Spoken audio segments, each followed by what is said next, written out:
गांधीनगरसह 11 गावांचा पाणीपुरवठा 2 दिवसांसाठी बंद.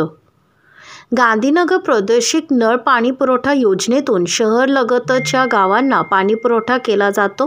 ह्या योजनेच्या पाईपलाईनला कनेरी येथे लागलेली गळती काढण्याचं काम सोमवारी दिनांक 10 हाती घेतले जाणार आहे.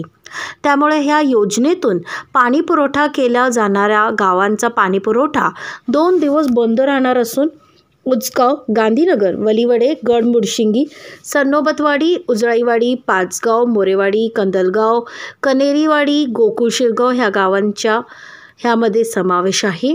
गेल्या काही दिवसांपासून ह्या योजनेला गळती लागलेली होती. महामार्गाच्या सहपदरीकरणाच्या कामामुळे वारंवार ठिकठिकाणी गळती लागते. ह्या गळतीतून लाखो लिटर पाणी वाया जाते. त्यामुळे गळती काढण्याचे काम महाराष्ट्र जीवन प्राधिकरणाने हाती घेतलं आहे. गळती काढण्याचे हे काम सोमवारी रात्रीपर्यंत पूर्ण होणार आहे. त्यानंतर टप्प्याटप्प्याने ह्या गावांचा पाणीपुरवठा सुरू केला जाणार आहे. तरी देखील सोमवार आणि मंगळवार हे 2 दिवस पाणी येणार नाही.